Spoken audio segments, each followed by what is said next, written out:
Today, when we think of the word anarchy, we tend to conjure up images of this violent and lawless society. We tend to think of it as disorder and chaos. We conjure up images of a movie like The Purge, where there's suddenly no more rules for society and everyone suddenly becomes a serial killer. But is this what anarchy actually is? Or is this just another Hollywood fictionalized version of it that has been boiled down to a, "Alright, Broseph, that's enough." Excuse me? Who are you? Me? Why, I am but a vessel of volition, a ventriloquist, a virility veering beyond the veil. I vow to violate this volatile virtual void, lest the vulnerable viewer's vitality be vaporized. I am vigilant and vocal. I am here to vouch and verify the truth of anarchy, lest your vile, villainous tongue spread viral lies, as the venomous viper that you are. What? Your last video was boring, dude. I'm here to shake things up. Oh, geez. This trope already, this early into my YouTube career? Jesus. Alright, and I suppose your name is V? What? No. My name's Jonathan. Jonathan Silverarm. Wait, why not just call... Copyright. Oh, that's ironic. Tell me about it. So wake the hell up, kids. We've got theory to burn.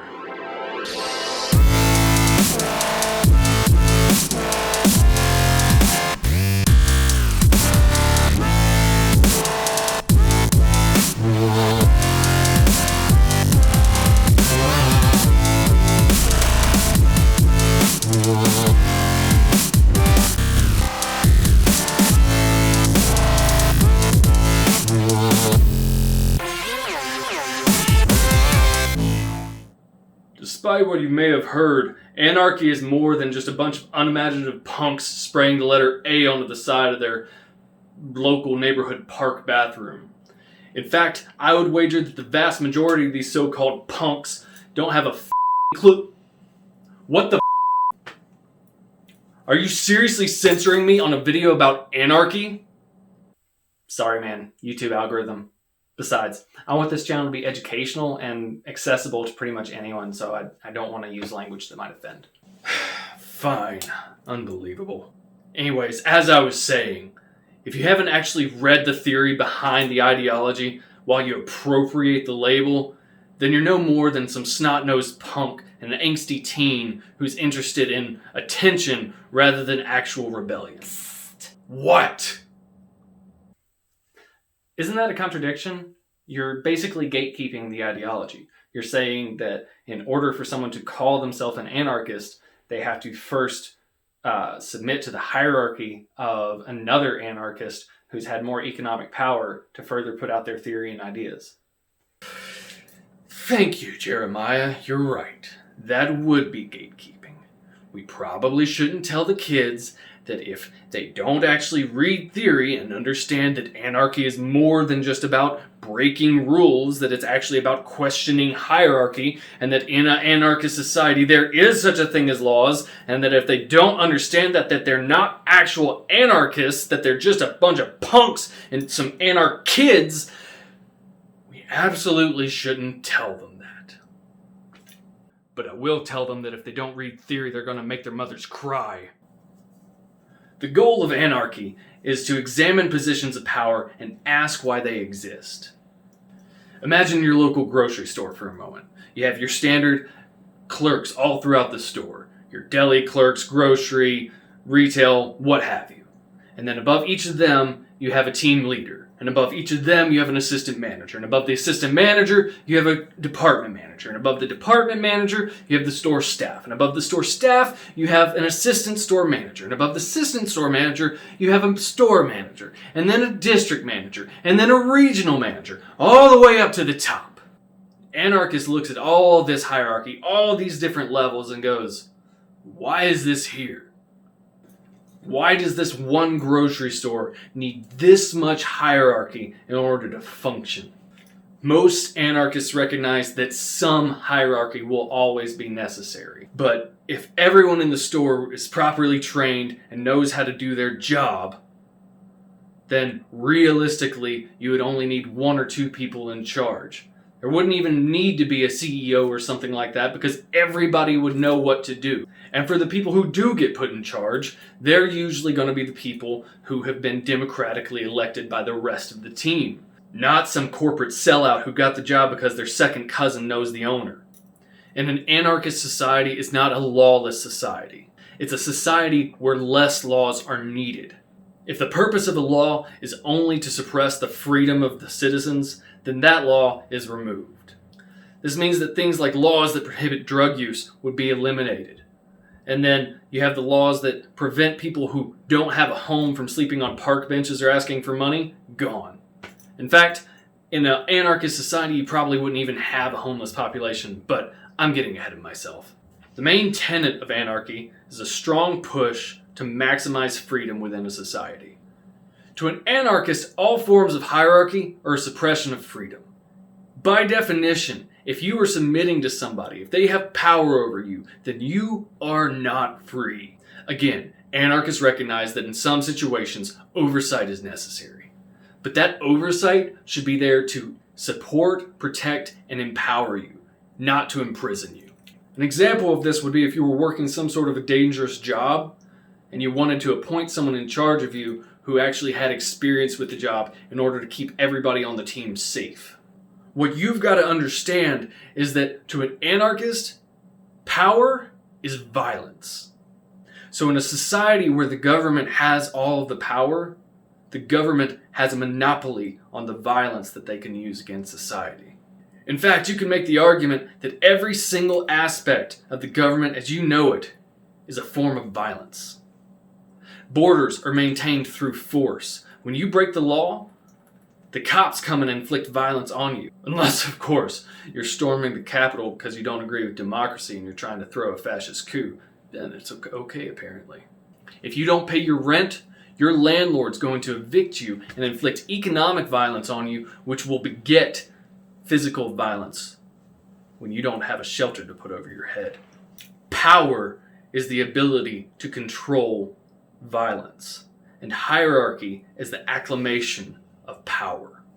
So the goal of anarchy is to distribute the power amongst society as evenly as possible. Now, the problem arises when you try to define where that power comes from and which powers need to be redistributed. This is where anarchists begin to splinter off into different groups. As I pointed out earlier, there's several different types of power and violence. So this is where the majority of anarchists disagree on how to go about achieving anarchy. You probably want me to tell you exactly how many different types there are, but I don't have time for that garbage. Screw you, man. You can't make me do it. There's way too many. You may write the script, but I do not have time to sit here and list all of them. It's too much. Alright, so what if you list like 5 of them? Fine.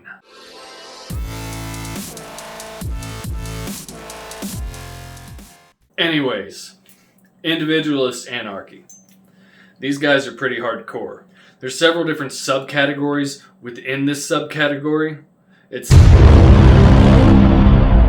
Oh wait, so we can use that, but I can't get to say my real name.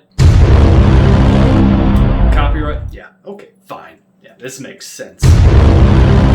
Anywho, individualists generally believe that the individual, obviously, should have total freedom.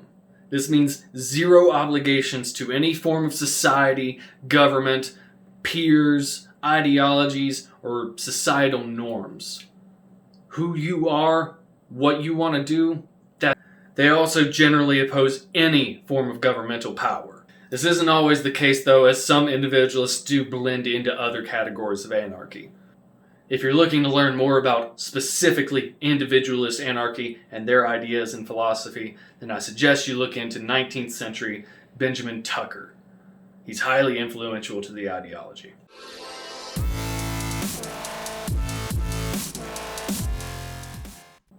AnarchyPrimitivism. Okay, I take it back. Those last guys, they were fairly normal compared to this bunch. And the fun thing is, I can say what I want about them all day long and they can't say anything.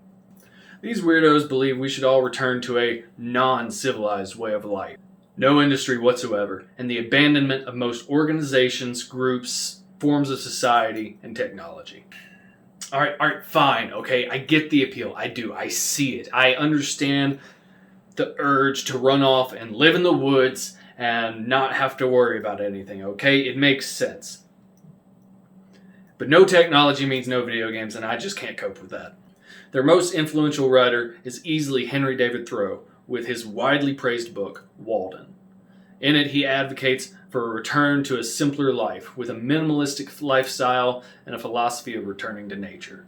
The PDF for this book is free to download, so I'll leave it in the description down below.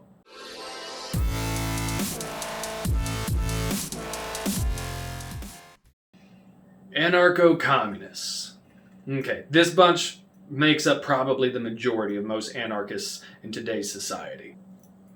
They're one of the largest groups, but because of this, they also tend to be the most diverse.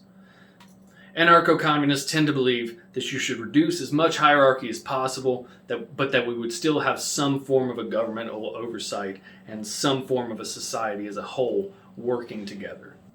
How this society would function varies widely depending on which anarcho-communists you're talking to. Some of them advocate for small pockets of people working together. We're talking only a couple hundred at most. While others advocate for an entirely reformed society where there's minimal government oversight, but everyone's working together to accomplish the needs of industry, tech, and whatever else. Might sound kind of obvious, but Karl Marx, he's the influence on Marxists.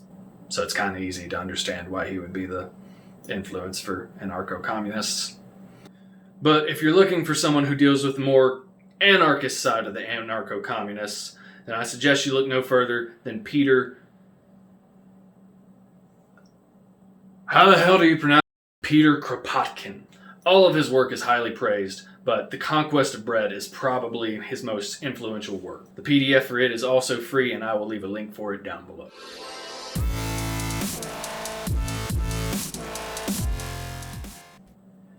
AnarchyCapitalism.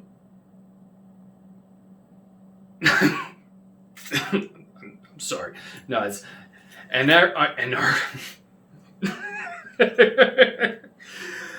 Anarcho-capitalism.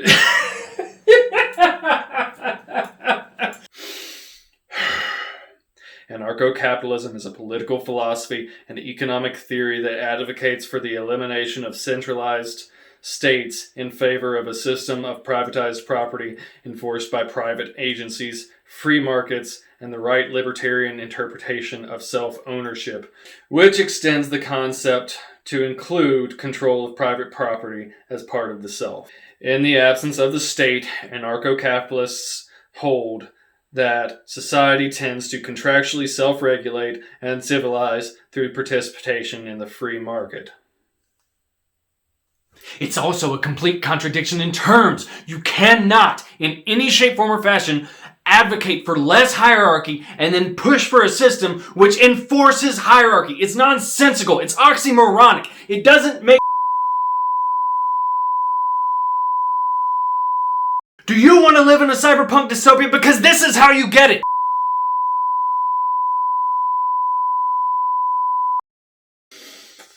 The most influential person on this philosophy is Murray Rothbard. And if you want to know more about him, you can Google him yourself. The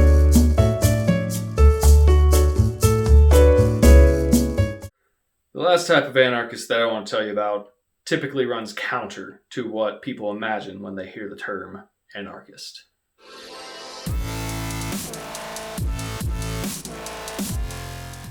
Anarcho-pacifists, or pacifist anarchists, however you want to call it, this type of anarchy is compatible with pretty much any form of anarchy.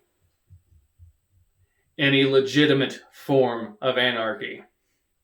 The belief is simple. Violence is power. Anarchists oppose power, so we oppose violence. All forms of violence, war, are rejected by anarcho-pacifists. And they stand against what we actively pursue, which is an equal and fair society.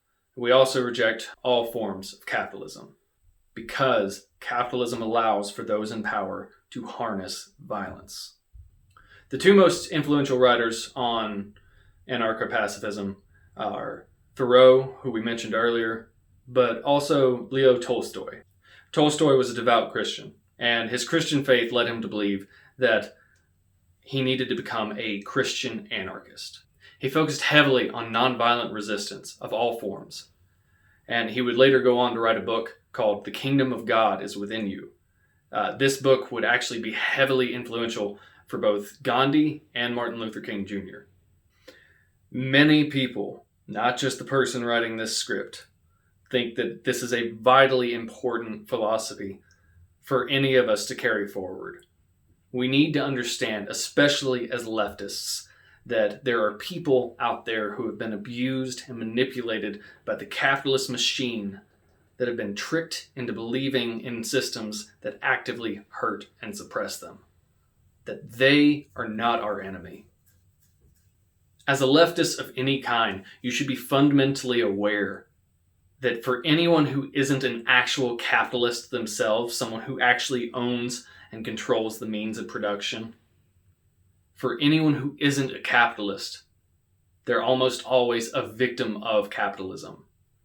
Usually unknowingly, through propaganda, coercion, exploitation, and of course, through violence. Even recently, there have been many who have openly advocated for fascism who didn't understand what they were supporting. Some anarchists do believe in using violence to achieve the needs of life, liberty, and the pursuit of happiness. They believe in pursuing this through whatever means necessary. In theory, this isn't even that much different from the founding of the US of A. But the victims of our capitalist society are not our enemies. No war but the class war means that we cannot be at war with the members of our own class, even those who have unknowingly been turned against us. Now, I would argue it's our duty to try and reach as many of them as possible and try and expose the lies that they've been taught.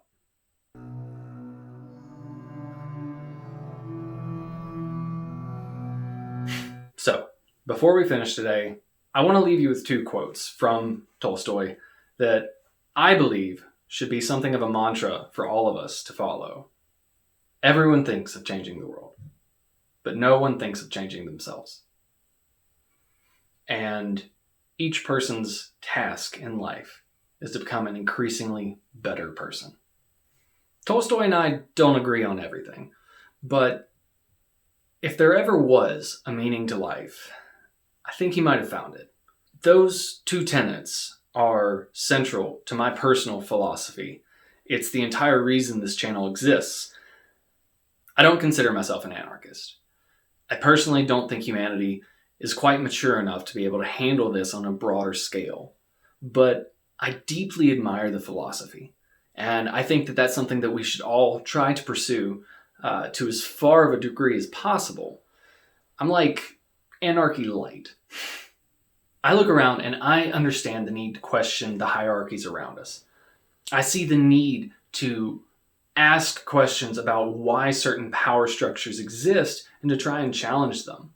And in my opinion, the more we reduce the political hierarchy and the economical hierarchy in our society, the more free we all will be.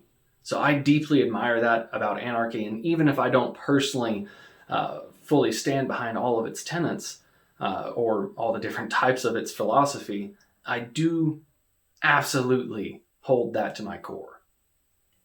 So my question for you this week: what are some power structures in your own life that you have let go unchallenged? This doesn't mean question why you have a boss at work who stands over your shoulder and berates you. That's not something you can do realistically that much about. No, this is about the hierarchies that you've placed over yourself. Which of them have you questioned lately?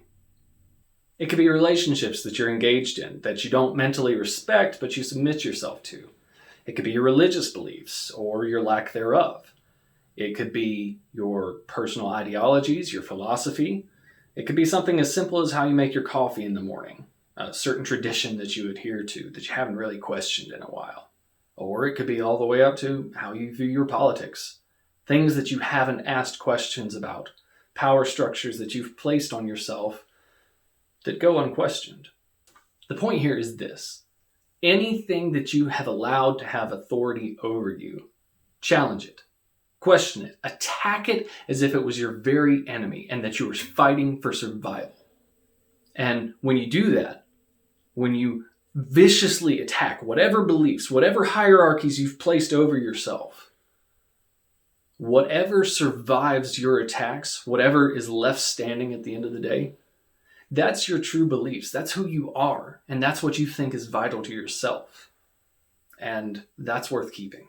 No one can tell you what hierarchies to put over yourself, but you can. Well, that's it. Thank you so much for watching this episode of Unexamined. This episode took me a long time to make. I got into a bit of a slump where, frankly, I just did not feel like doing anything for a few weeks there, and I had to prioritize my own mental health. But I'm back, and I've got a lot of content planned. I'm going to try and post much more consistently, hopefully at least twice a month. And I really hope that you guys appreciate the content that is coming, that you get a lot out of it. Thanks again so much for watching. If you could do the whole YouTube thing, like, comment, subscribe. I know pretty much everyone on this site asks you to do that, but it really does mean a lot. It helps the channel grow. I know it sounds simple, but it does help. Also, as we are still a very young, very small channel, if you could share this video with your friends, anyone who you think would benefit from it or be entertained by it, I'd really appreciate it. Thank you so much. Have a great week.